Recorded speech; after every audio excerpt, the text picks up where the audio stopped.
everyone, welcome back to your own channel पवन वाग academy. I am Ankita, your friend. और आज के क्लास में हम लोग फाइनली स्टार्ट करेंगे हमारा लास्ट वाला चैप्टर फिजिकल केमिस्ट्री वाले पार्ट का, जो कि है चैप्टर नंबर 6।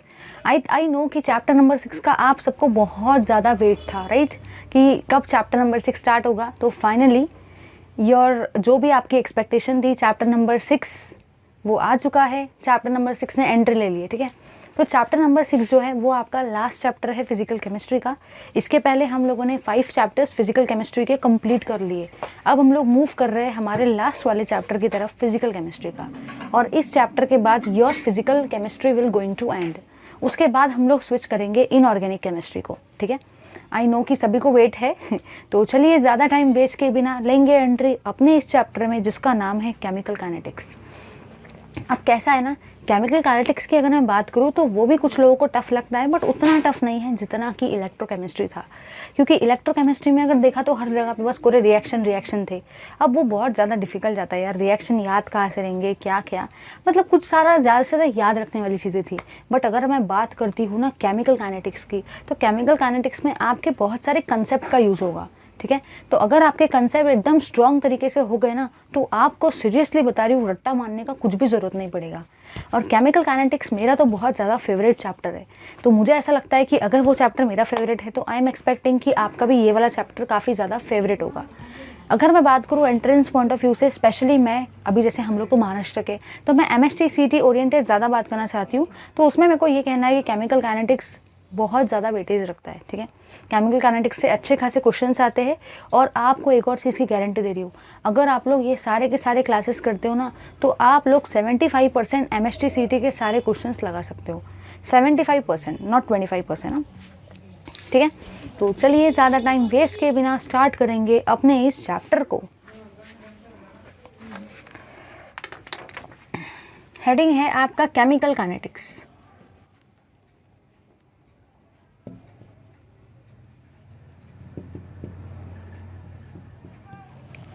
सबसे पहली चीज़ तो केमिकल काइनेटिक्स को अगर मुझे पढ़ना है तो मुझे सबसे पहले तो पढ़ना पड़ेगा कि केमिकल रिएक्शन और काइनेटिक्स का फ़र्क क्या है। देखो, कहना मुझे ये है कि अगर मैं बात करती हूँ केमिकल की, तो केमिकल में आने वाला है आपका केमिकल रिएक्शंस। अलग अलग जितने भी टाइप के आपके केमिकल रिएक्शंस रहेंगे ना, वो रहेगा पार्ट आपके केमिकल वर्ड का। और जो भी आपका काइनेटिक्स रहेगा, काइनेटिक्स में हम लोग देखेंगे स्टडी ऑफ रेट, ठीक है।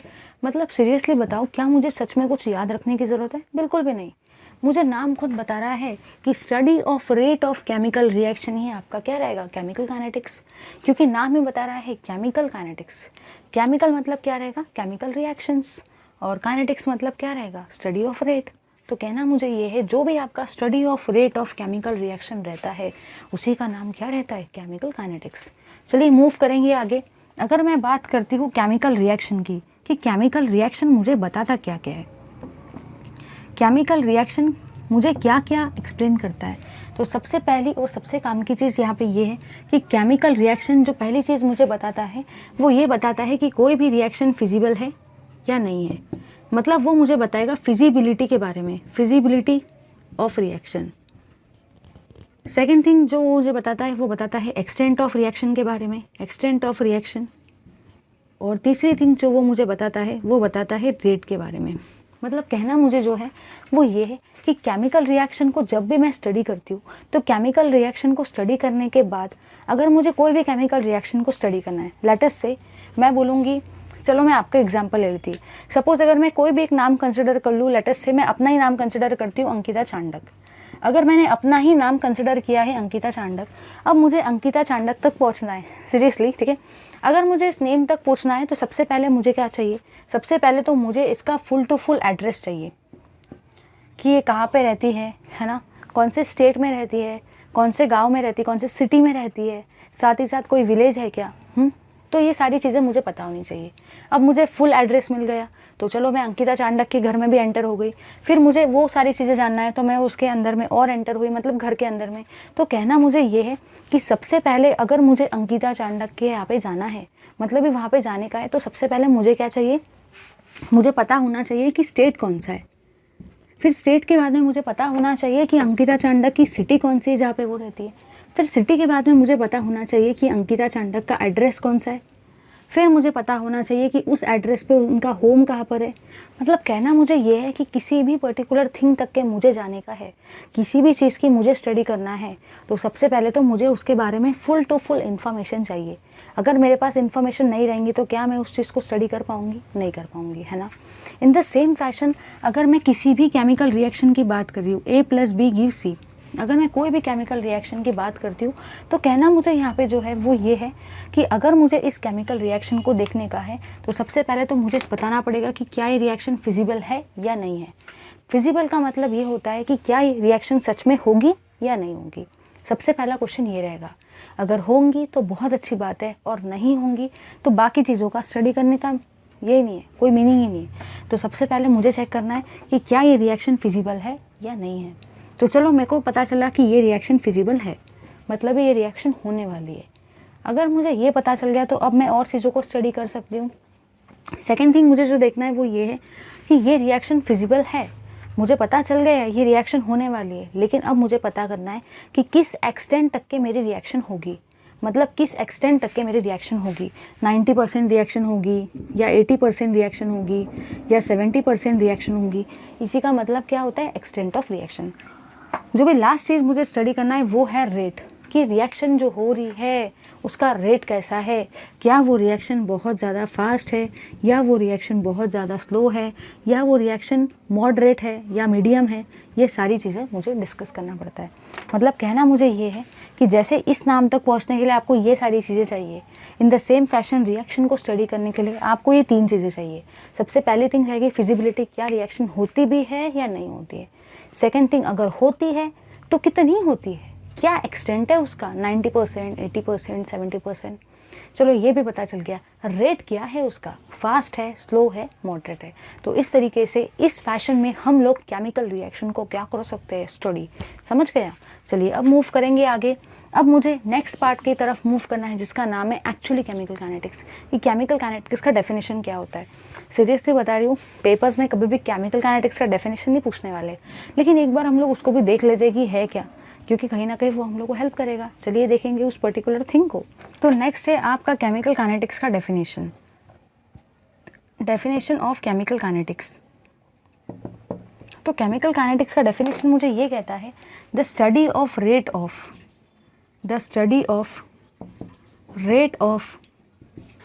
reaction, the study of rate of chemical reaction and the factors affecting the rate and factors affecting the rate of reaction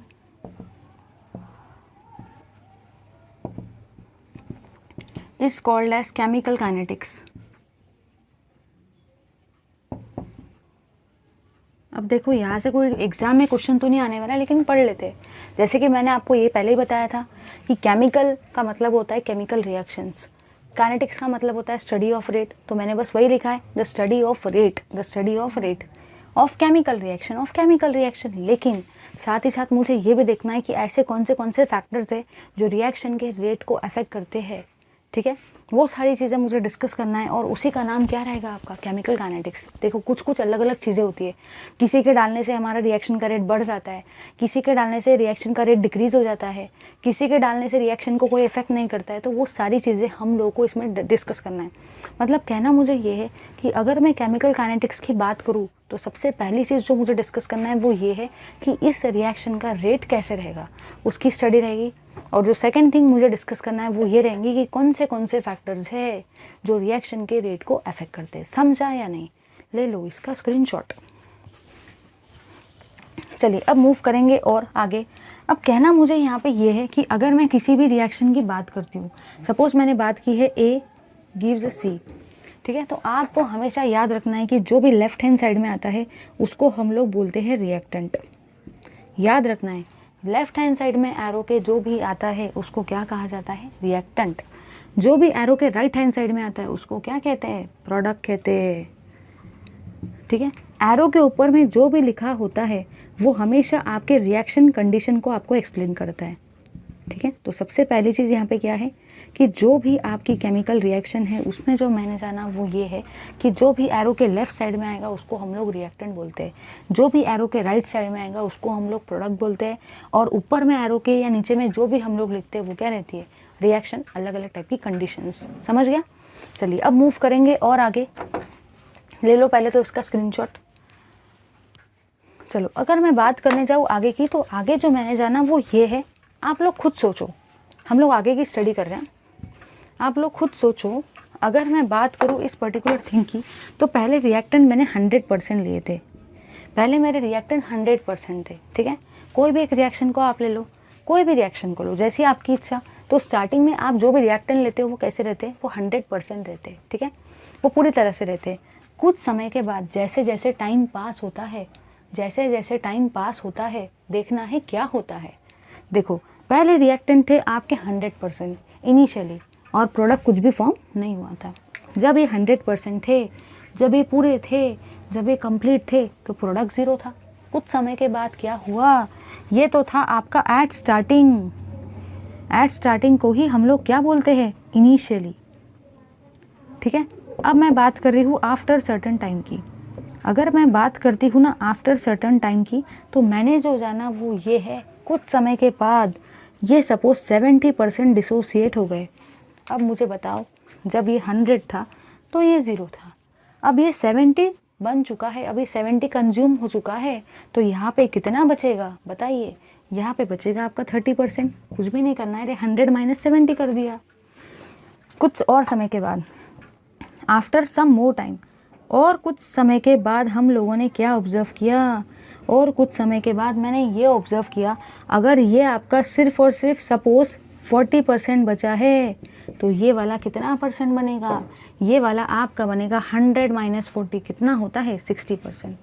मतलब कहना मुझे क्या है, मुझे कहना ये है कि जैसे जैसे टाइम पास होता है, जैसे जैसे टाइम पास होता है, वैसे वैसे आपके रिएक्टेंट का कंसंट्रेशन कम कम होते जाता है और प्रोडक्ट का कंसंट्रेशन बढ़ते जाता है। देखो सबसे पहले 100 था, फिर 70 हुआ, फिर 40 हुआ, मतलब टाइम के साथ साथ रिएक्टेंट का कंसंट्रेशन क्या हुआ, डिक्रीज। यहाँ पे 0 है, फिर 30 है, फिर 60, मतलब टाइम के साथ साथ प्रोडक्ट का कंसंट्रेशन क्या हुआ, इंक्रीज। समझा या नहीं? मतलब कहना मुझे क्या है, रिएक्टेंट जो है वो कंज्यूम होते जाते हैं, प्रोडक्ट जो है वो फॉर्म होते जाते हैं, ठीक है। चलिए अब हम लोग मूव करेंगे रेट की तरफ। अगर मैं बात करती हूँ रेट ऑफ रिएक्शन की, रेट ऑफ रिएक्शन, तो सबसे पहली चीज़ तो यहाँ पे ये है कि अभी मैंने आपको बताया कि केमिकल काइनेटिक्स में हम लोग देखते क्या है, हम लोग देखते हैं रेट को केमिकल रिएक्शन के। लेकिन दिमाग में ये क्वेश्चन आता है कि चलो यार समझ गया कि केमिकल काइनेटिक्स में हम लोगों को रेट पढ़ना है, बहुत बार पढ़ लिया, समझ गया, बट ये रेट क्या है मुझे ये भी तो पता होना चाहिए। मैं बोल रही हूँ बार बार कि रेट को देखते हैं, रेट को पढ़ते हैं, रेट को स्टडी करते हैं, बट ये रेट है क्या? तो अब देखेंगे इस पर्टिकुलर रेट को। रेट ऑफ रिएक्शन जो होता है वो आपको ये बताता है, rate of reaction, it explains how rapidly the products, the reactants are consumed. It explains how rapidly the reactant are consumed and how rapidly the product are formed.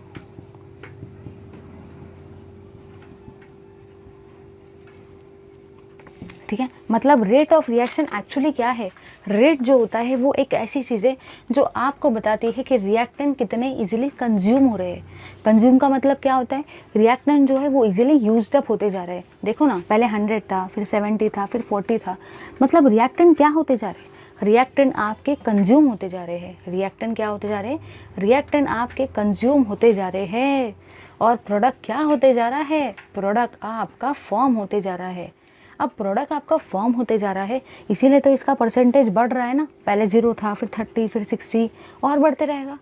मतलब reactant consume हो रहे हैं, प्रोडक्ट क्या हो रहे हैं? Product form हो रहे हैं। ठीक है, तो रेट ऑफ रिएक्शन मुझे ये बताएगा कितने फास्ट आपके रिएक्टेंट कंज्यूम हो रहे हैं और कितने फास्ट आपके प्रोडक्ट फॉर्म हो रहे हैं। चलिए अब और मूव करेंगे आगे। कहीं पे भी अगर आपको याद रखना है, कहीं पे भी अगर मैं बात कर रही हूँ आगे, तो हम लोग इसी में देख लेते हैं। अगर मैं बात करूंगी रेट ऑफ रिएक्शन की, बहुत काम की चीज़ है ये, न्यूमेरिकल में ये सेंटेंस आपको बहुत बहुत काम करेगा, वेरी वेरी इंपॉर्टेंट। अगर मैं बात करती हूँ ना रेट ऑफ रिएक्शन की, तो रेट ऑफ रिएक्शन ध्यान देना है, जो भी आपका रेट ऑफ रिएक्शन है उसमें आपको दो चीज़ें देखने को मिलेंगी। पहली चीज़ जो रहेगी वो रहेगी रिएक्टेंट के लिए, क्योंकि अब तो सबको पता है कि रिएक्शन में होते कौन है, एक होता है रिएक्टेंट, दूसरा क्या होता है प्रोडक्ट। तो दूसरी तरफ क्या लिखेंगे, प्रोडक्ट। अगर मैं बात करती हूँ रिएक्टेंट की, तो रिएक्टेंट धीरे धीरे टाइम के साथ साथ क्या होते जाता है, कंज्यूम होते जाता है। उसका परसेंट क्या होता है, डिक्रीज होता है, वो उसका परसेंट कम कम होते जाता है। अभी तो देखा ना, इसीलिए मुझे यहाँ पे ये लिखना है कि रिएक्टेंट में हम लोग लिखते हैं रेट ऑफ कंजम्पशन। हम लोग क्या लिखते हैं, रेट ऑफ कंजम्पशन, और साथ ही साथ इसी को हम लोग बोलते हैं रेट ऑफ डिसअपियरेंस। ये वर्ड्स आपको न्यूमेरिकल्स में देखने को मिलेंगे। अब क्या होता है ना, मुझे न्यूमेरिकल में आइडेंटिफाई करते नहीं आता कि ये रिएक्टेंट के लिए क्वेश्चन दे रखा है या प्रोडक्ट के लिए दे रखा है। तो क्या होता है ना, ये जो दो टर्म्स है कंजम्पशन और डिसअपियरेंस, ये एक्चुअली हम लोगों को आइडिया दे देते हैं कि रिएक्टेंट के बारे में बात हो रही है, प्रोडक्ट के बारे में। अगर आपको इन दोनों में से न्यूमेरिकल में कोई भी एक वर्ड दिख जाए, चाहे कंजम्पशन दिख जाए या डिसअपियरेंस दिख जाए, तो आप हमेशा वहाँ पे रिएक्टेंट को ही बोलोगे। इसी के साथ साथ इसमें एक और वर्ड जो है वो है आपका रेट ऑफ डिकम्पोजिशन। देखो मैंने क्या किया है ना, मैंने आपको सारी की सारी पॉसिबिलिटी बता दी है। अगर आपको ये तीन वर्ड दिख जाए कहीं पे भी कोई भी न्यूमेरिकल में, तो क्या आप पहचान सकोगे कि वो रिएक्टेंट के बारे में बताया गया है। क्योंकि एग्जामिनर इतना चालाक है ना, बोलना तो नहीं चाहिए, वो क्या करता है, रिएक्टेंट बोलता ही नहीं है, वो आपको ऐसे ऐसे वर्ड्स देता है। अब जिनके पास रहेगा ये, वही लोग प्रेडिक्ट कर पाते हैं कि रिएक्टेंट के बारे में दे रखा है। तो अगर कहीं पे भी आपको रेट ऑफ कंजम्पशन दिख जाए, या कहीं पे भी आपको रेट ऑफ डिसअपियरेंस दिख जाए, या कहीं पे भी आपको रेट ऑफ डिकम्पोजिशन दिख जाए, कसम खाओ आप लोग क्या बोलेंगे, वो रिएक्टेंट के लिए दे रखा है। समझा या नहीं? अब सुनो, यहाँ पे आपको कंजम्पशन क्यों बोला है, क्योंकि रिएक्टेंट जो है उसका परसेंटेज टाइम के साथ साथ क्या होते जा रहा है, कम कम होते जा रहा है। अभी देखा ना, कंज्यूम होते जा रहा है, इसीलिए नाम क्या है, रेट ऑफ कंजम्पशन। अगर मैं बात करूँगी डिसअपियरेंस की, तो टाइम के साथ साथ जो भी आपका रिएक्टेंट है वो क्या होते जा रहा है, वो कम कम होते जा रहा है, कंज्यूम होते जा रहा है, डिसअपियर होते जा रहा है। इसलिए यहाँ पे क्या लिखा है, रेट ऑफ डिसअपियरेंस। और साथ ही साथ अगर मैं बात करूँ तो टाइम के साथ साथ वो डिस्ट्रॉय भी तो होते जा रहा है ना रिएक्टेंट, टाइम के साथ साथ वो डिकम्पोज भी तो होते जा रहा है ना, इसीलिए इसका नाम क्या रहेगा, रेट ऑफ डिकम्पोजिशन। बुक में बता रही हूँ, ऐसा कहीं पे दिया नहीं है कि आप लोग प्रेडिक्ट कर सकते हो। मैंने आप लोगों के लिए ये वाली चीज़ निकाली है। अगर ये समझ गया ना, कंफर्म बताती हूँ, आप सारे न्यूमेरिकल्स लगा लूँगे। ठीक है, चलिए अब मुझे बताइए, रिएक्टेंट जो है वो टाइम के साथ साथ कम कम होते जा रहा है। रिएक्टेंट जो है टाइम के साथ साथ उसका कंसंट्रेशन डिक्रीज़ होते जा रहा है, उसका अमाउंट डिक्रीज़ होते जा रहा है। और जो भी चीज़ होती है डिक्रीज़, उसको हम लोग कौन से साइन से रिप्रेजेंट करते हैं, उसको हम लोग कौन से साइन से रिप्रेजेंट करते हैं, उसको हम लोग रिप्रेजेंट करते हैं बाय द नेगेटिव साइन। क्योंकि वो टाइम के साथ साथ कंज्यूम होते जा रहा है, डिसअपियर होते जा रहा है, डिकम्पोज होते जा रहा है, ख़त्म होते जा रहा है, कंसंट्रेशन डिक्रीज होते जा रहा है, इसीलिए हम लोग कौन सा साइन यूज़ करेंगे, नेगेटिव साइन। चलिए अब मूव करेंगे प्रोडक्ट की तरफ। बिल्कुल क्या करना है, इसका उल्टा करना है। तो प्रोडक्ट में एक्चुअली क्या होता है, प्रोडक्ट में कहीं पे भी आपको दिख जाए रेट ऑफ फॉर्मेशन, कहीं पे भी अगर आपको दिख जाए रेट ऑफ फॉर्मेशन, डिसअपियरेंस का उल्टा क्या होता है, अपीयरेंस। तो कहीं पे भी आपको दिख जाए रेट ऑफ अपीयरेंस,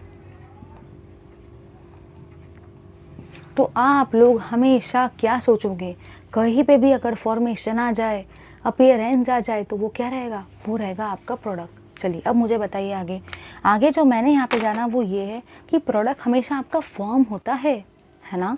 इसी का मतलब प्रोडक्ट आपका हमेशा अपीयर होता है। अभी देखा था ना, प्रोडक्ट का कंसंट्रेशन टाइम के साथ साथ क्या हो रहा था, इंक्रीज हो रहा था, बढ़ रहा था। इसलिए मैं यहाँ पे क्या लिखूँगी, प्रोडक्ट का कंसंट्रेशन होता है इंक्रीज। अब बताओ, जब कंसंट्रेशन डिक्रीज हो रहा था तो हम लोगों ने नेगेटिव साइन से उसको रिप्रेजेंट किया था, according to the principle of common sense. अगर कंसंट्रेशन आपका इंक्रीज होता है तो आप लोग कौन सा साइन लगाएंगे, प्लस। इसलिए यहाँ पे मैं क्या लिखूँगी, रिप्रेजेंटेड बाय प्लस। ठीक है, ये वाली जो चीज़ है ये है आपकी रेट के लिए, ये वाली चीज़ है फॉर रेट, ये वाली चीज़ भी किसके लिए, फॉर रेट। ये जो मैंने आपको बताया है ना, ये न्यूमेरिकल में काम में आएगा, इसलिए ले लो इसका स्क्रीनशॉट। चलिए, अब हम लोगों ने देख लिया केमिकल काइनेटिक्स होता क्या है, देख लिया केमिकल रिएक्शन की स्टडी कैसे करते हैं, देख लिया रेट ऑफ रिएक्शन क्या होता है। अब हम लोग को क्या करना है, अब हम लोग को मूव करना है आगे कि रिएक्शन को रेट को स्टडी करने के लिए मेरे पास टोटल 3 टाइप के मेथड्स है। तो चलिए ज़्यादा टाइम वेस्ट किए बिना जंप करेंगे अपने इस पर्टिकुलर पार्ट में, जिसमें हम लोग देखेंगे कि रेट ऑफ रिएक्शन को कौन से 3 मेथड की हेल्प से हम लोग कर सकते हैं स्टडी। काफ़ी इंपॉर्टेंट है, प्रीवियस ईयर स्टेट बोर्ड के आप पेपर्स देखो तो वहाँ पे आप लोगों को आया है। ठीक है, देखते हैं। तो जो भी आपका रेट ऑफ रिएक्शन है, रेट ऑफ रिएक्शन को हम लोग टोटल स्टडी कर सकते हैं 3 वेज में। कैन बी स्टडीड हम लोग उसको 3 टाइप्स में स्टडी कर सकते हैं यूजिंग सबसे पहला मेथड, सेकेंड मेथड और थर्ड मेथड। इनकी हेल्प से हम लोग किसी भी रिएक्शन के रेट को कर सकते हैं स्टडी। सबसे पहला मेथड जो है आपका वो रहता है एवरेज मेथड। एवरेज मेथड की हेल्प से भी हम लोग स्टडी कर सकते हैं अपने रेट ऑफ रिएक्शन को। सेकेंड मेथड जो आपका रहता है वो रहता है instantaneous rate of reaction. Instantaneous rate of reaction से भी हम लोग डिस्कस कर सकते हैं, स्टडी कर सकते हैं रेट ऑफ रिएक्शन को इंस्टेंटेनियस रेट की मेथड से। ठीक है, इंस्टेंटेनियस रेट मेथड, यहाँ पे क्या आएगा, average method, instantaneous rate method. और थर्ड जो आपका रहता है study of rate of reaction using rate law. अब देखो बुक में है ना, उसने क्या कर रखा है, उसने आपको अलग अलग फॉर्म में दे रखा है, बट सच में बता रही हूँ अगर वहाँ से पढ़ने के लिए गए तो कंफ्यूज नहीं होगा कि एक्चुअली इंस्टेंटेनियस क्या है, रेट लॉ क्या है, बड़ा कंफ्यूज होगा। इसलिए मैं बोल रही हूँ सिंप्लीफाई कर दो यार। सिंप्लीफाई करने का मेरा मेन जो है वो ये है कि आप उसको 3 टाइप्स में एक्चुअली क्लासीफाई कर दो। सबसे पहली थिंग रहेगी कि रेट को हम लोग स्टडी कर सकते हैं एवरेज मेथड से, सेकंड रहेगा आपका इंस्टेंटेनियस रेट मेथड, और थर्ड क्या रहेगा, rate of reaction using rate law. समझा या नहीं? चलो, अभी तो मैंने कुछ बताया नहीं तो कहाँ से समझेगा। जो भी आपकी एवरेज मेथड है, एवरेज मेथड ये पेपर में कभी भी नहीं आती, नेवर आस्क। एवरेज मेथड कभी भी नहीं पूछी जाती है। दिमाग में क्वेश्चन तो ये आता है कि यार ये एवरेज मेथड कभी पूछी नहीं जाती है, वो तो मुझे समझ गया, चलो मैं तो बच गया, मुझे पढ़ना नहीं है इस पर्टिकुलर पार्ट को। लेकिन सोचो ना क्यों नहीं आता है, ये वाली चीज़ हमेशा आपको पूछी जाती है, ये वाली चीज़ तो भर भर के पूछी जाती है, भर भर के। तो मुझे करना है डिस्कस 1 बाय 1 सारी चीज़ों को। चलिए देखेंगे सबसे पहले अपने एवरेज मेथड को। ठीक है, आपको आगे नहीं करना है वीडियो को, क्योंकि आपको देखना है कि एक्चुअली इसको क्यों रिजेक्ट किया गया। ठीक है, देखते हैं। चलिए ज़्यादा टाइम वेस्ट किए बिना देखेंगे अपनी सबसे पहली मेथड को, जिसका नाम है एवरेज मेथड। दिमाग में क्वेश्चन ये आता है कि यार इसका नाम एवरेज है, मतलब इसमें कुछ ना कुछ तो एवरेज वाला होने वाला है ना, तभी तो इसका नाम एवरेज है ना। दिमाग में क्वेश्चन आता है ना, तो चलिए देखेंगे सच में एवरेज होने भी वाला है या सिर्फ नाम ऐसे दे रखा है कि एवरेज है। अब देखो क्या होता है ना, अगर मैं बात करती हूँ एवरेज मेथड की, तो एवरेज मेथड जो आपको कहता है वो ये कहता है according to average method. According to average method, average method मेरा क्या कहता है देखने का है मुझे। According to average method the rate of reaction, the rate of reaction is equal to the rate of reaction is equal to the, लिखने दो सब समझा के देती हूँ, change of concentration of reactant or product divided by time interval over which change occurs।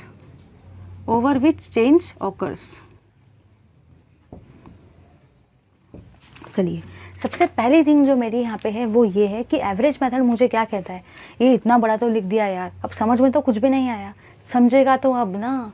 तो कहना मुझे यहाँ पे ये है कि एवरेज मेथड जो होता है मेरा, वो मुझे ये कहता है, ध्यान से देखो, वो मुझे ये कहता है कि किसी भी रिएक्शन का अगर मुझे रेट एक्सप्लेन करना है, किसी भी रिएक्शन का अगर मुझे रेट को स्टडी करना है, तो उसी का मतलब क्या होता है, चेंज को हम लोग कैसे रिप्रेजेंट कर रहे हैं, डेल्टा से। ऑर्गेनिक रिएक्शंस में इसी डेल्टा का मतलब हीट होता है, और फिजिकल केमिस्ट्री में इसी डेल्टा का मतलब चेंज होता है।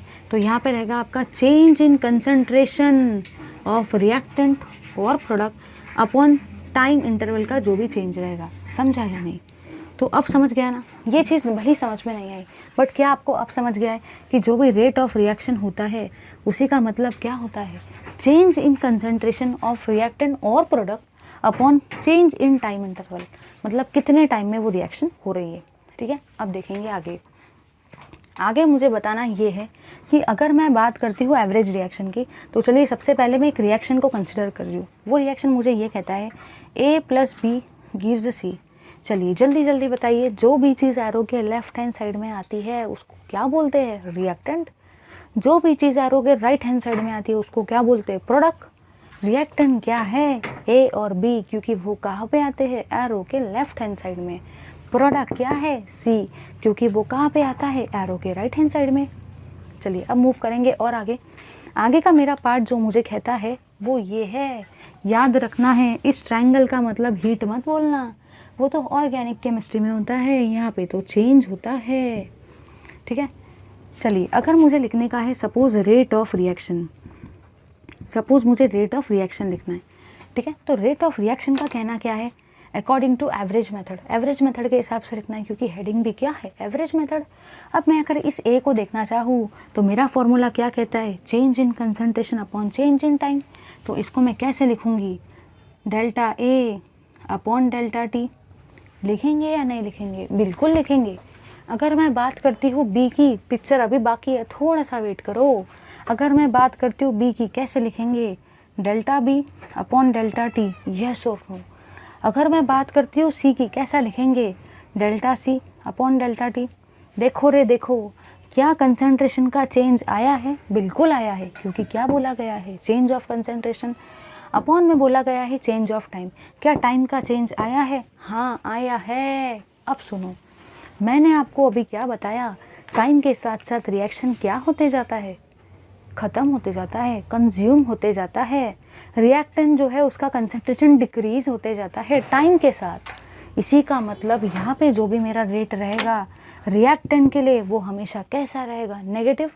ए क्या है? रिएक्टेंट है। रिएक्टेंट के लिए हम लोगों ने अभी बताया था कि कौन से साइन से रिप्रेजेंट करते हैं? By the negative sign. इसलिए क्या आएगा? नेगेटिव। बात करेंगे बी की।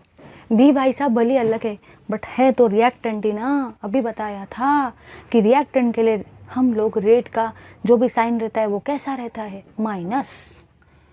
अगर मैं बात करती हूँ सी की, तो सी भाई साहब जो है वो एरो के राइट हैंड साइड में आते हैं। वो तो आपके प्रोडक्ट है, और प्रोडक्ट को कौन से साइन से रिप्रेजेंट करते हैं? प्लस। प्रोडक्ट को हम लोग रिप्रेजेंट करते हैं प्लस साइन से। समझा या नहीं? चलिए ये तो मेरा पर्टिकुलरली हो गया।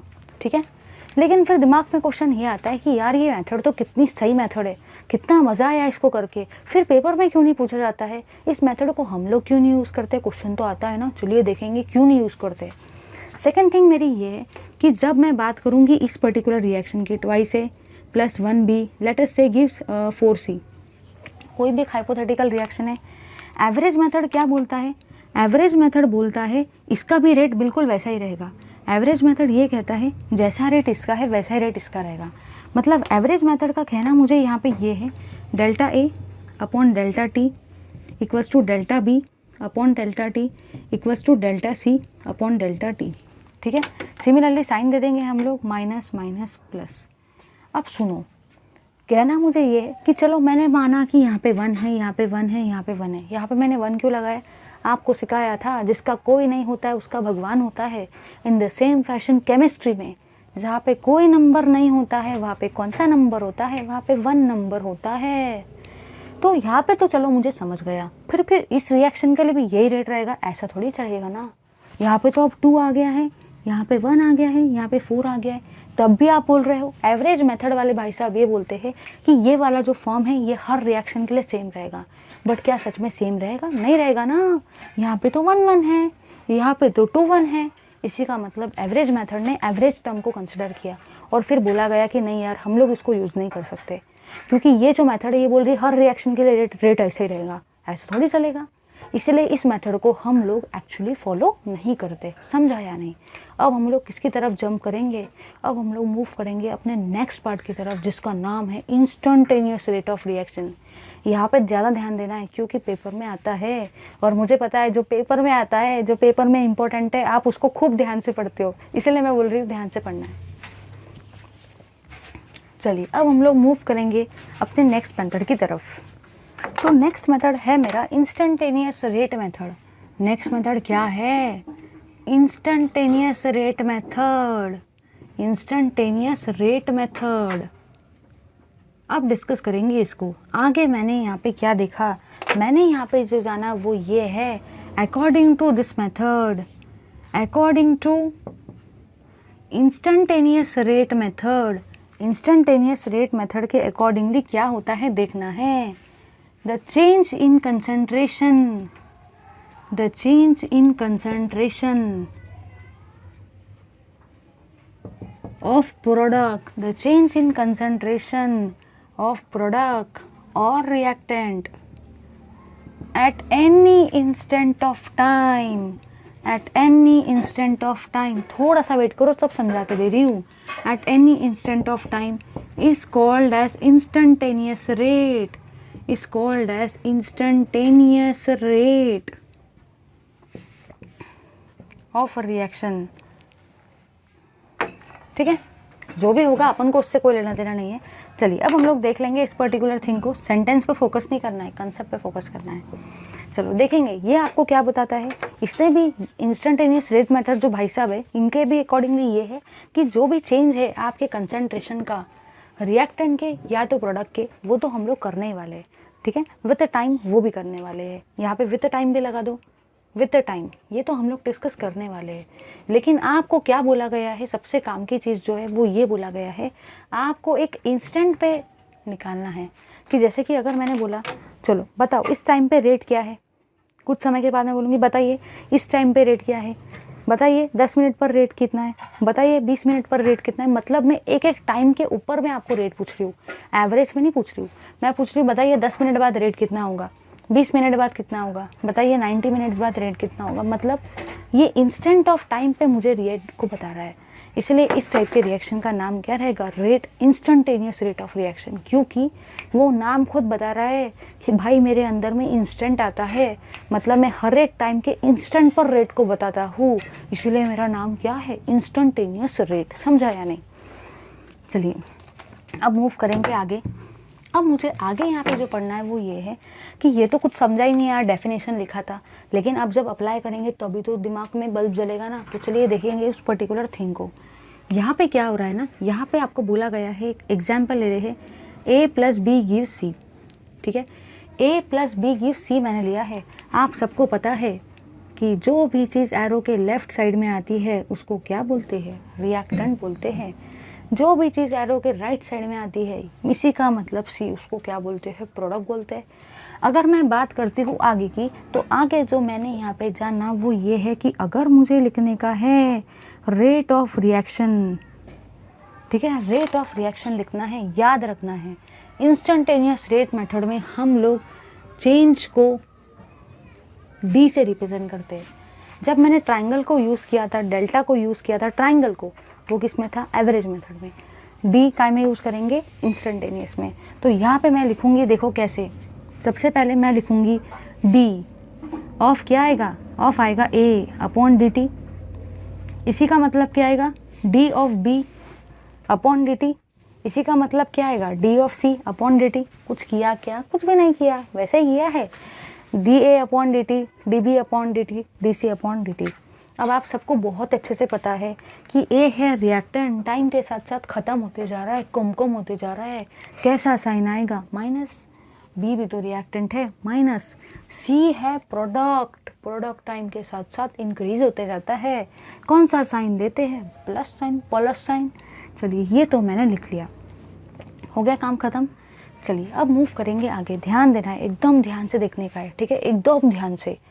अगर मैं बात करती हूँ आपके आगे की पार्ट की, यहीं पे ले लेते हैं। अगर मुझे दिया जाए सपोज़ इस टाइप का कोई रिएक्शन, ये तो हुआ फर्स्ट टाइप का। सेकंड टाइप ध्यान से देखना है। आगे जो मैंने यहाँ पे जाना वो ये है, अगर मुझे आ जाए 1A, अगर मुझे आ जाए 2B और अगर मुझे आ जाए 4C, मैं कोई भी हाइपोथेटिकल रिएक्शन ले रही हूँ।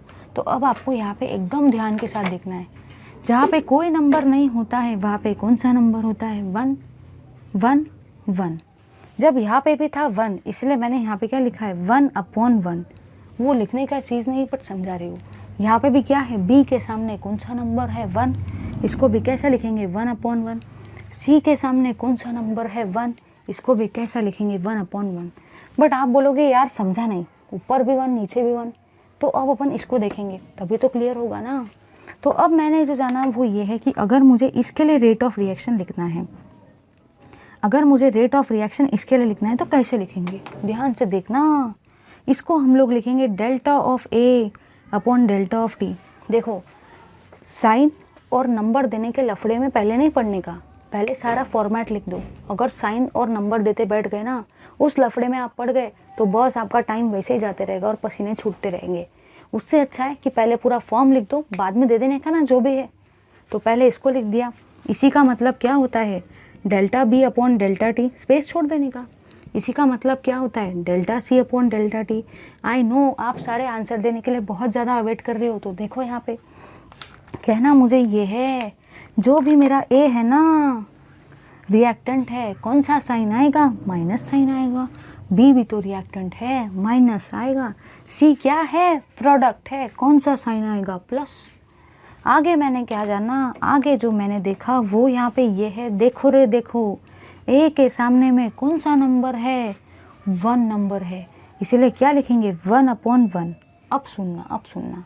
बी के सामने में कौन सा नंबर है? 2, इसलिए क्या लिखेंगे? 1/2। अब समझा। सी के सामने में कौन सा नंबर है? 4, इसलिए क्या आएगा? 1/4। समझे या नहीं समझे? आई होप सबको ये वाली चीज़ एकदम बेस्ट तरीके से क्लियर हो गई होंगी। अब देखो, एवरेज मेथड ने क्या बोला था कि भाई रिएक्शन कोई भी हो, रेट यही वाला रहेगा, बट वैसा तो नहीं चल रहा था ना, इसीलिए हमने उसको क्या कर दिया? रिजेक्ट। फिर I average instantaneous method picture के अंदर में। उसमें हम लोगों ने क्या देखा कि हर एक रिएक्शन के लिए अलग अलग स्टोइकियोमेट्री के लिए रेट ऑफ रिएक्शन भी कैसे रहते हैं? अलग। इसके लिए था अलग, इसके लिए था अलग। याद क्या रखना है? रिएक्टेंट का रेट है माइनस आएगा, प्रोडक्ट का रेट है प्लस आएगा। और क्या देखा? और वहाँ पे ये देखा कि जो भी नंबर होता है सामने वो कहाँ पे जाता है? नीचे। यहाँ पे क्या था? 4, इसलिए सी के नीचे में भी कौन गया? 4। चलिए अब देखेंगे graphical representation of instantaneous rate. तो नेक्स्ट हेडिंग जो है आपका वो है graphical representation. Graphical representation of instantaneous rate. ठीक है, कैसा है ना, फास्ट के चक्कर में ऐसा नहीं कर सकते कि सारे पार्ट को छोड़ दिया, क्योंकि बेसिक स्ट्रॉन्ग करना मुझे बहुत ज़रूरी है।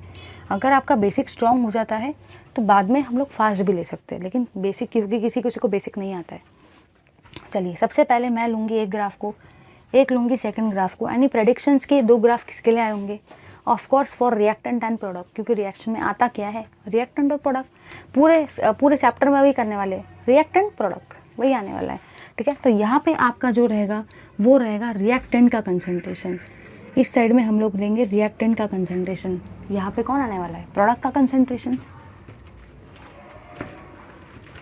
ठीक है, आगे जो मैंने यहाँ पे जाना वो ये है, रेट में 2 चीज़ें तो आई थी, कंसंट्रेशन और क्या आया था? टाइम आया था। इसलिए यहाँ पे क्या रहने वाला है? टाइम रहने वाला है।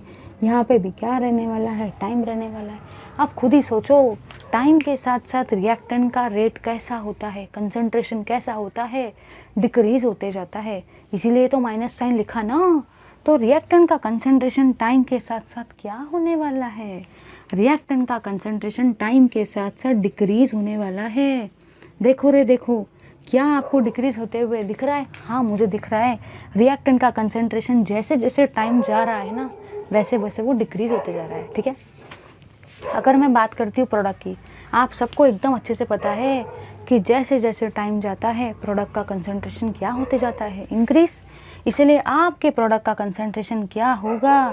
आपके प्रोडक्ट का कंसंट्रेशन टाइम के साथ साथ इंक्रीज होगा। देखो ना, जैसे जैसे टाइम जा रहा है प्रोडक्ट का कंसंट्रेशन बढ़ते जा रहा है, जैसे जैसे टाइम जा रहा है रिएक्टेंट का कंसंट्रेशन कम कम होते जा रहा है। समझा या नहीं?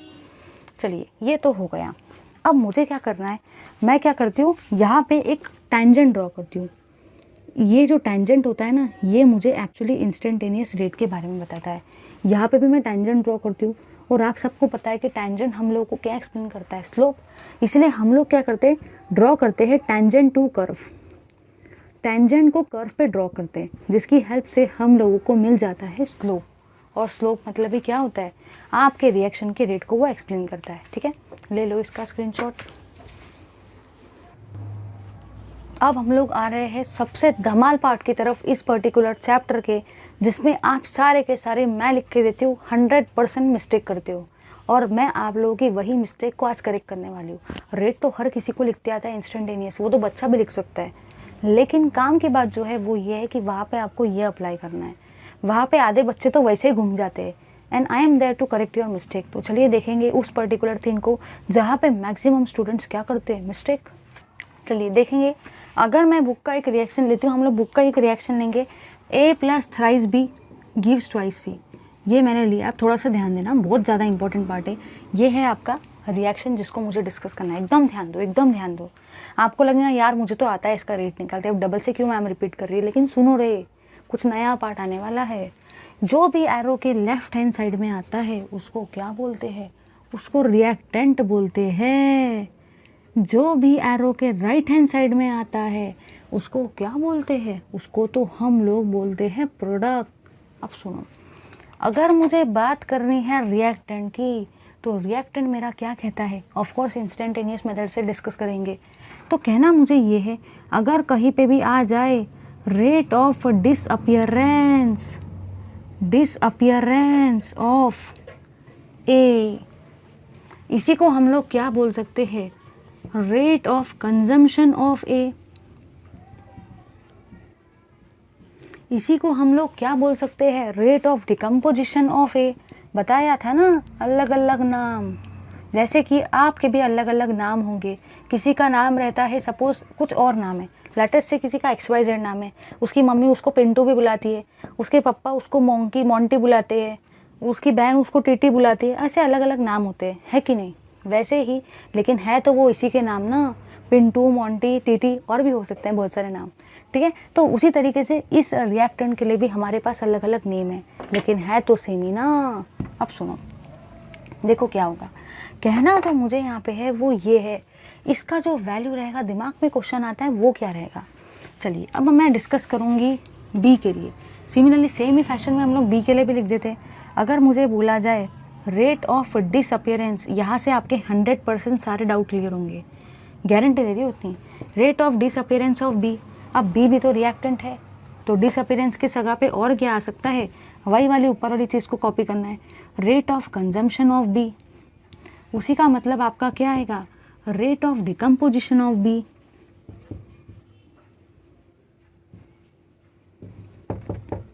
ठीक है, चलिए सेकेंड थिंग, जो लास्ट थिंग आपकी रहती है वो रहेगा रेट ऑफ फॉर्मेशन।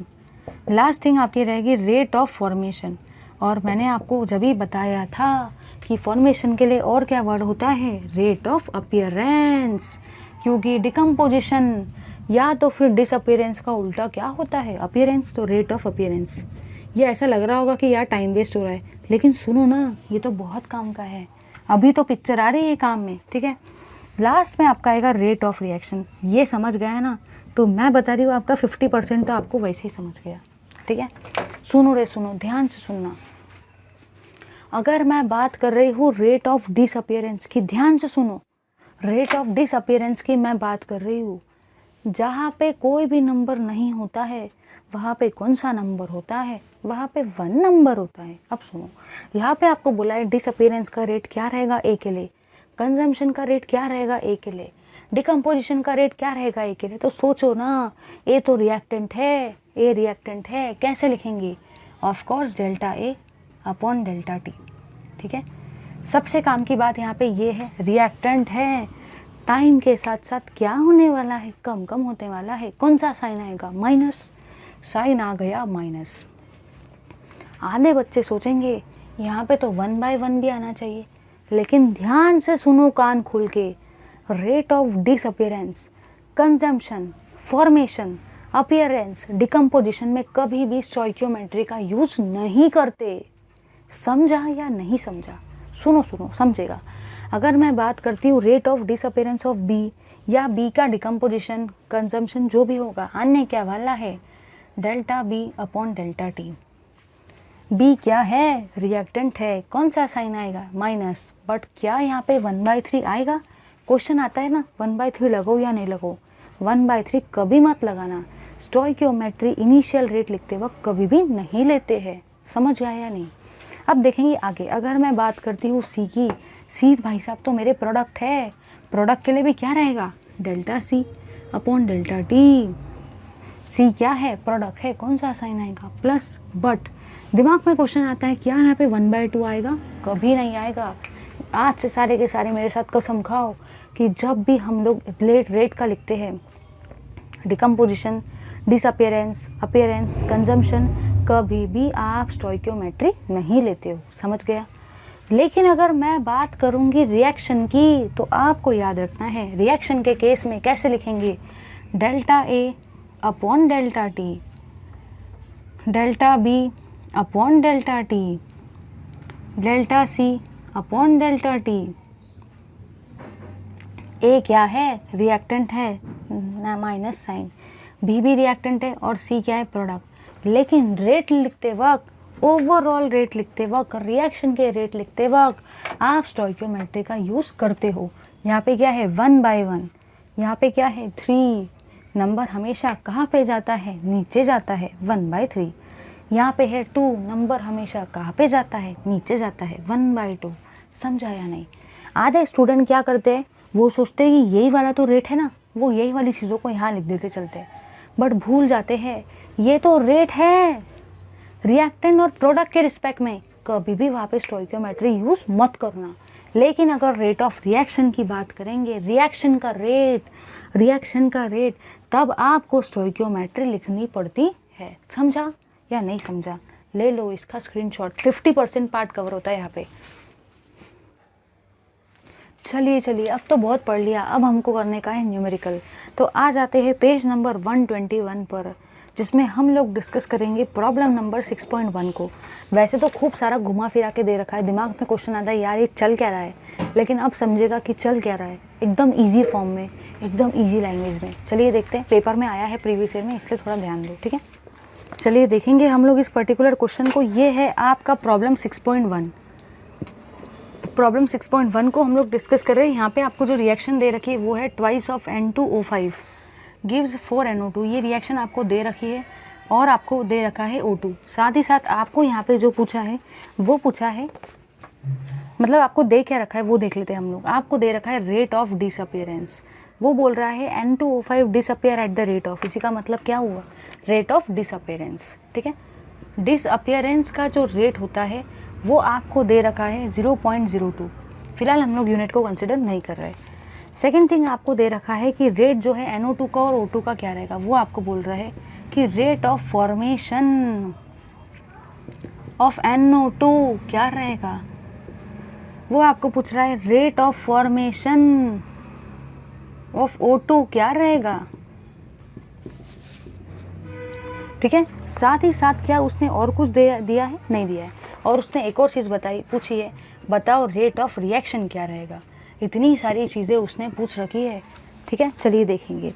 सबसे पहली और सबसे काम की चीज़ यहाँ पे जो है वो ये है, फॉर्मेशन बोला है, मतलब होने क्या वाला है प्रोडक्ट। डिसअपियरेंस बोला गया है, अब तो आप लोग नाम से प्रेडिक्ट कर सकते हो क्या है उसके अंदर में, रिएक्टेंट। चलिए अब मुझे बताओ, ये है rate of disappearance of N2O5। कहीं पे भी याद रखना है, जब भी डिसअपियरेंस पूछे, कंजम्पशन पूछे, डिकम्पोजिशन पूछे, फॉर्मेशन पूछे, कुछ भी पूछ ले, आप वहाँ पे स्टोइकियोमेट्री नहीं लिखोगे, कसम याद है ना। तो इसी का मतलब आपका यहाँ पे क्या दे रखा है, उसने आपको दे रखा है delta of N2O5 upon delta T. क्या यहाँ पे स्टोइकियोमेट्री आएगी, नहीं आएगी, है ना। आधे स्टूडेंट यहीं पे स्टोइकियोमेट्री लिख के पूरा क्वेश्चन गड़बड़ी कर देते हैं। अब सुनो, ये डिसअपियरेंस है, रिएक्टेंट का है, मतलब इसका साइन क्या रहने वाला है, माइनस। आपको पूछा है रेट ऑफ फॉर्मेशन, तो यहाँ पे क्या रहेगा, delta of NO2 upon delta T, ये पूछा गया है। यहाँ पे क्या रहेगा, delta of O2 upon delta T. Product है, कौन सा साइन आएगा, प्लस साइन आएगा, ये मुझे निकालना है, ठीक है। सबसे पहले तो हम लोग चलिए लिख देते हैं रेट ऑफ डिसअपियरेंस, फॉर्मेशन और O2। चलो सबसे पहले तो मुझे क्या निकालना है, मुझे यहाँ पे निकालना है रेट ऑफ रिएक्शन। सबसे पहले हम लोग रेट ऑफ रिएक्शन को लिखेंगे। अगर मैं बात करती हूँ रेट ऑफ रिएक्शन की, कैसे लिखेंगे, चलो शुरू हो जाओ मेरे शेरों। कैसे लिखेंगे, सबसे पहले लिखेंगे delta of N2O5 upon delta T। याद रखना है, साइन और स्टोइकियोमेट्री के चक्कर में पहले मत पढ़ना, पहले लिख लो अपना। फिर क्या आएगा, delta of NO2 upon delta T। फिर क्या आएगा, delta of O2 upon delta T। आगे मैंने क्या जानना, आगे मैंने ये जानना कि N2O5 है रिएक्टेंट माइनस साइन, NO2 है प्रोडक्ट प्लस साइन, O2 भी है प्रोडक्ट प्लस साइन। अब सुनो, ये रिएक्शन है, याद करो रिएक्शन में स्टोइकियोमेट्री आती है। तो यहाँ पे इसके सामने कौन सा नंबर है, 2, क्या आएगा 1/2। नंबर हमेशा कहाँ पे जाता है, नीचे जाता है। यहाँ पे है NO2 के सामने 4, क्या आएगा 4। O2 के सामने कोई नंबर नहीं है, जिसका कोई नहीं होता उसका भगवान होता है। केमिस्ट्री में जिसके सामने कोई नंबर नहीं होता है वहाँ पे कौन सा नंबर होता है, 1। यहाँ पे क्या आएगा 1/1। चलो और मूव करेंगे आगे। अब आपको ये तो आपने लिख दिया, रेट ऑफ रिएक्शन का आपने फॉर्मेट लिख दिया, ये तो हो गया। अब मुझे डिस्कस करना है रेट ऑफ फॉर्मेशन को। तो चलिए देखेंगे, अगर मुझे डिस्कस करना है रेट ऑफ फॉर्मेशन को, सुनो रे सुनो, बुक में खूब सारी प्रोसेस दे रखी, वह नहीं, वो सब फॉलो नहीं करने का है। आपको N2O5 गिवन है, आपको NO2 नहीं गिवन है, O2 भी गिवन नहीं है। मतलब कॉमन सेंस मेरा क्या कहता है, ये मुझे कैलकुलेट करना है, ये मुझे दिया है, तो पहले मैं कौन से दो को कंसिडर करूँगी, इन दोनों को। इन दोनों को कंसिडर करके मैं इसको निकाल लूँगी। अब मुझे ये वाली चीज़ भी पूछिए, लेकिन मुझे तो ये ही गिवन है, तो मैं इन दोनों को कंसिडर करके ये निकाल सकती हूँ। फिर से सुनो, जब मुझे ये निकालना है तो मैं इन दोनों को कंसिडर करूँगी क्योंकि ये मुझे गिवन है। जब मुझे ये निकालना है तो मैं इन दोनों को कंसिडर करूँगी क्योंकि ये मुझे गिवन है। समझा या नहीं? कहना मुझे यहाँ पे ये है कि जब मुझे निकालना है rate of formation of NO2, for rate of formation of NO2, rate of formation of NO2, मैंने यहाँ पे क्या जाना, मैंने यहाँ पे जो जाना वो ये है, पहले मैं इन दोनों को कंपेयर करूँगी। कैसे लिखेंगे, देखो भाई साहब इधर, -1/2 delta of N2O5 upon delta T equals to +1/4 delta of NO2 upon delta T। मुझे रेट ऑफ फॉर्मेशन निकालना है। और देखो रे देखो, आधे बच्चे तो वैसे ही कंफ्यूज हो जाते, वो पता है क्या करते, वो इसका वैल्यू निकाल के आते पेपर में। लेकिन सोचो ना, अभी बताया था रेट ऑफ फॉर्मेशन निकालना है। फॉर्मेशन हो, कंजम्पशन हो, डिकम्पोजिशन हो, कुछ भी हो, स्टोइकियोमेट्री नहीं आती है। तो क्या स्टोइकियोमेट्री आएगी? नहीं आएगी। समझा या नहीं? क्योंकि मुझे तो फॉर्मेशन निकालने का है ना। आधे से ज़्यादा बच्चे ये कैलकुलेट करके आते हैं। अब बताओ क्या करेंगे रे? तो आपको क्या करना है, आपको निकालना है delta of NO2 upon delta T। यही तो होता है फॉर्मेशन में। स्टोइकियोमेट्री आती है क्या? नहीं आती है, कसम, याद है ना। अब देखो क्या होगा, ये तो एज इट इज़ लिख दिया, delta of N2O5 upon delta T। नीचे में क्या है, 2 है। अब मुझे बताओ, यहाँ पे माइनस साइन था, यहाँ पे प्लस था। ये जो 4 है इसको तो यहाँ से हटाना है। ये 4 कहाँ पे जाएगा? ये 4 ऊपर जाएगा। समझा या नहीं? ये वाला 4 ऊपर चले गया। क्या होगा रे, 2 2 are 4, -2 into delta of N2O5 upon delta T equals to delta of NO2 upon delta T। अब देखो क्या होगा, अगर मैं वैल्यू को सब्सटीट्यूट करने जाती हूँ तो यहाँ पे 2 है, एज इट इज़ लिख दिया। Minus delta N2O5 upon delta T का वैल्यू कितना है? 0.02 माइनस डेल्टा N2O5। क्यों? क्योंकि वो डिसअपियरेंस है, नेगेटिव आएगा। तो minus delta N2O5 upon delta T का वैल्यू कितना रहेगा? इसका वैल्यू आपका रहेगा 0.02 equals to delta of NO2 upon delta T। क्या वैल्यू आएगा? इसका वैल्यू आपका आएगा delta of NO2 upon delta T। इसका वैल्यू क्या आएगा? 0.04। जो यूनिट उसमें दे रखा है वही यूनिट आप इसमें लिख दो। चलिए अब हम लोग मूव करेंगे अपने नेक्स्ट पार्ट की तरफ। नेक्स्ट पार्ट में मुझे निकालना है rate of formation of O2। Rate of formation of O2 मुझे निकालना है। चलिए देखेंगे इसको। अगर मैं बात करती हूँ इसकी, मुझे बताओ, ये मेरे पास है, ये मेरे पास नहीं है, तो अब मैं किसको कंपेयर करूँगी? इसको। आप इसको और इसको भी कर सकते हो, ठीक है। दिमाग में क्वेश्चन आते हैं ना, आप इसको और इसको करेंगे। अगर मेरी सुनना है तो इसको इसको करो। क्यों? क्योंकि इसका दे रखा है वो एक्यूरेट इधर होगा। ठीक है। चलो देखो इधर, -1/2 into delta of N25 upon delta T equals to 1/1 into delta of O2 upon delta T. सुनो रे, एग्जामिनर ने देखो यहाँ पे क्या चालाकी किया है, उसने आपको रेट ऑफ रिएक्शन लास्ट में निकालने के लिए बोला है। आधे बच्चे तो वैसे ही पागल हो जाएंगे, वो सोचेंगे कि ये तो लास्ट में पूछा है, इसका मतलब ये तो मुझे लास्ट में निकालना होगा, बट उसने आपके साथ चालाकी की है। सोचो ना, अगर ये पहले नहीं लिखेंगे तो कहाँ से ये वाली चीज़ सॉल्व करेंगे, लेकिन उसने देखो क्या चालाकी किया है, वो हमेशा इसको लास्ट में पूछता है, ताकि आप लोग पेपर में भी देखो लास्ट में पूछा गया है, ताकि आप लोग सोचें कि यार ये तो लास्ट में, मतलब लास्ट में आएगा, बट वो सारे के सारे कैसे है, फेक। वैसा नहीं हो सकता, ये लिखना पड़ेगा पहले, समझा या नहीं। चलिए अब मूव करेंगे आगे, मुझे रेट ऑफ फॉर्मेशन निकालना है।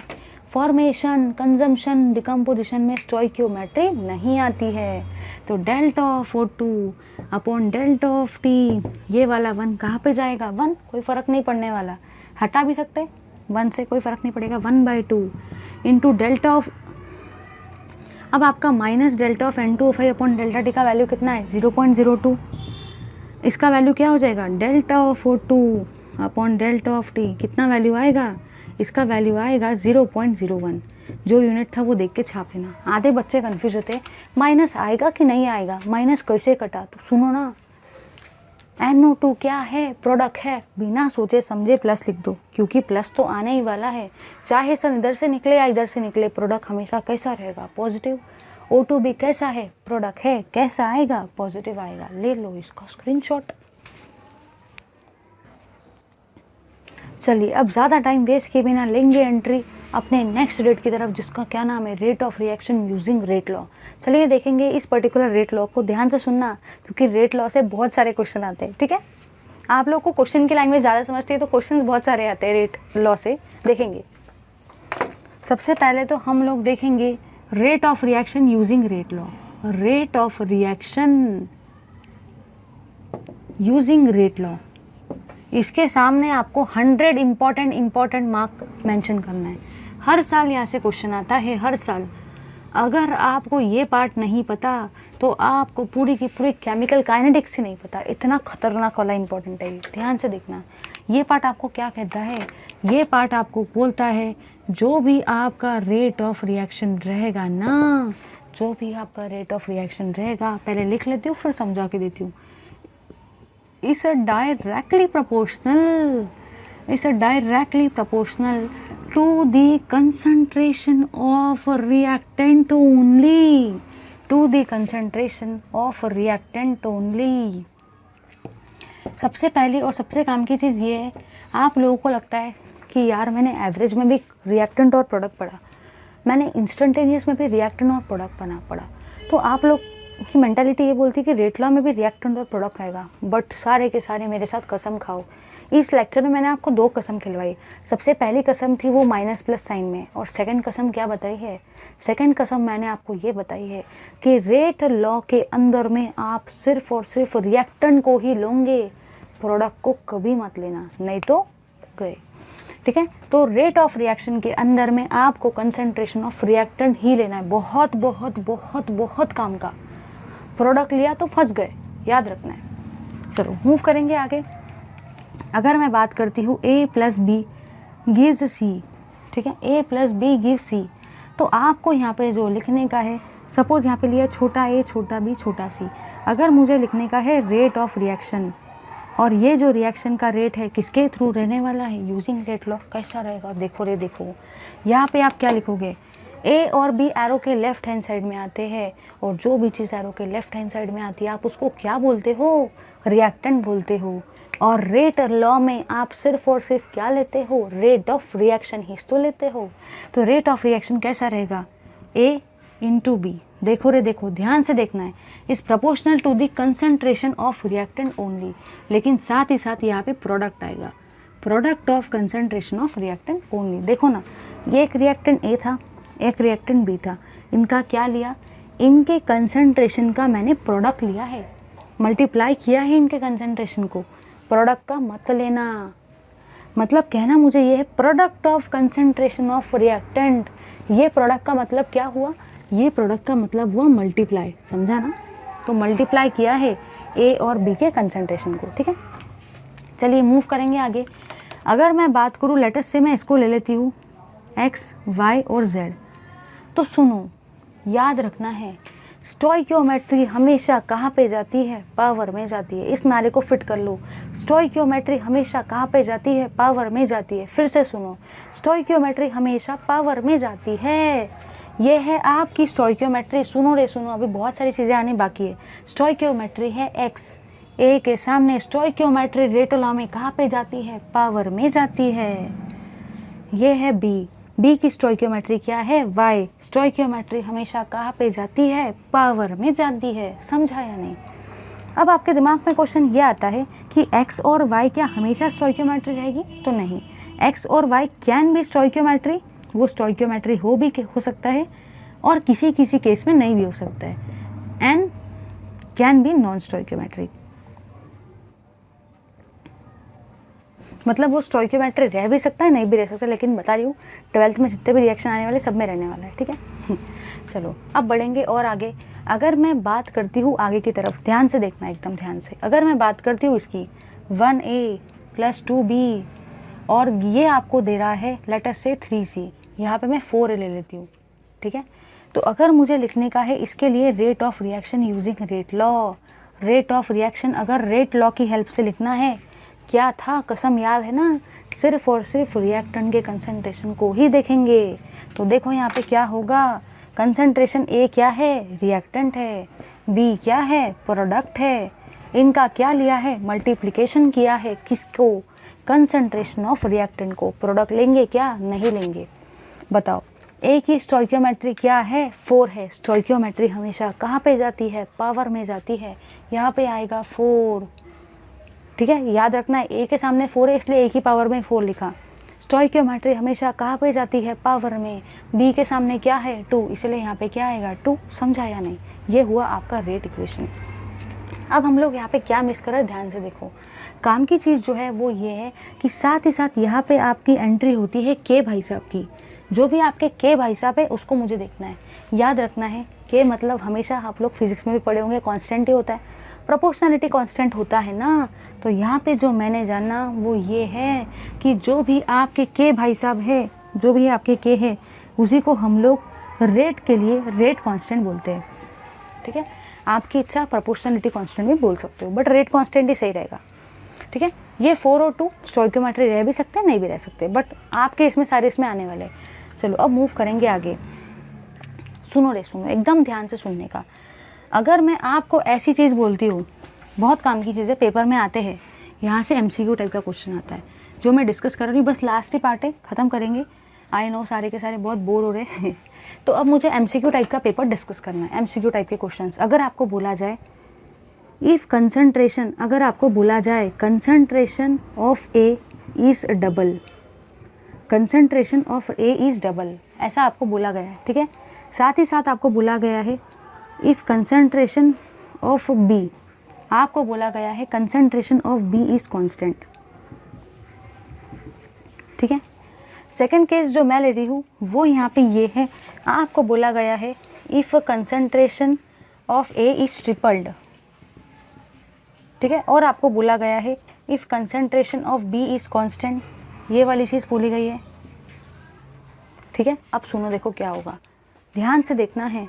यहाँ पे आपको बोला गया है ए का कंसंट्रेशन हम लोग क्या करवा रहे हैं? डबल। देखो ध्यान से देखो, रेट ऑफ रिएक्शन आपका क्या है?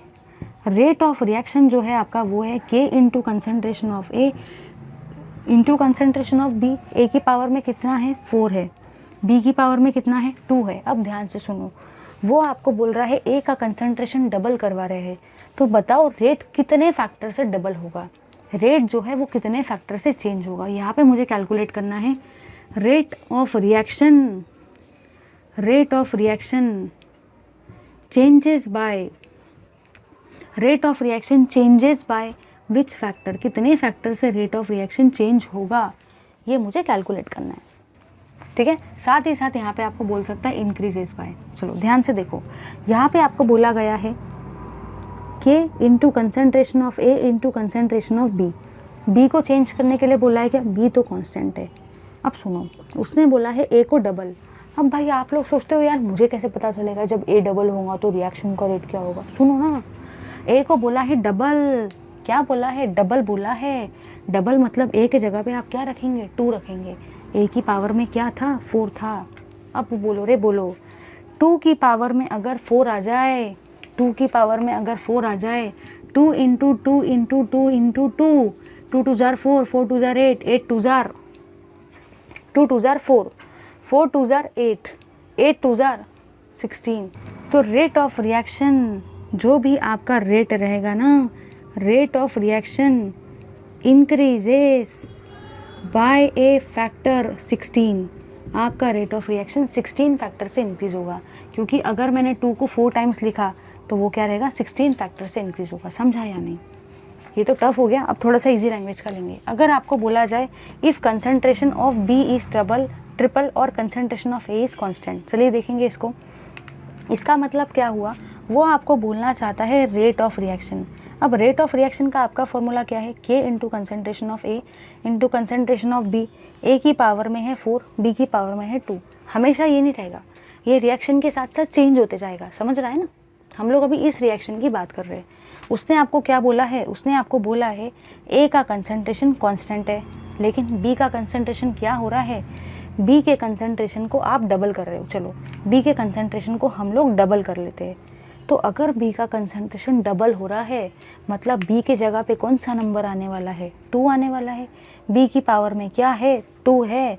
अब मुझे बताओ, अगर बी का कंसंट्रेशन डबल हो जाए तो जो भी आपका रेट ऑफ रिएक्शन रहेगा ना, वो इंक्रीज होगा बाय फैक्टर। बोलो रे बोलो, 2 का स्क्वायर कितना होता है, 4। इसलिए यहाँ पे क्या आएगा, 4। मतलब कहना मुझे ये है, जो भी रिएक्शन दे रखी है उसको लिख लो। स्टोइकियोमेट्री को कहाँ पे डालेंगे, पावर में डालेंगे। एवरी केस में नहीं रहता है, कुछ केसेस में रहता है, बट 12th के सारे केसेस में, ठीक है। चलो एमएससी के हमारे इसमें थोड़ा सा रहता था। अब अगर मैं बोल रही हूँ ए का कंसंट्रेशन डबल हो रहा है, तो ए के जगह पे किसको रखने का है, 2। डबल मतलब 2, ट्रिपल मतलब 3। समझा या नहीं? तो डबल या ट्रिपल ही आता है, तो डबल लगा था, पावर में 4, 2 की पावर 4 लिख दो। डबल बोला जाए बी को, ए को कांस्टेंट रखने के लिए बोला है, कांस्टेंट रखो। बी को डबल करने के लिए बोला है, डबल करेंगे। 2 2 jar 4। Thank you very much for watching this video. Like तो बनता ही है इतने अच्छे वीडियो के लिए। प्लीज़ डू लाइक, शेयर और कमेंट्स डालो, क्योंकि सुबह उठ के सबसे पहले मैं कमेंट देखती हूँ, ठीक है। Thank you very much.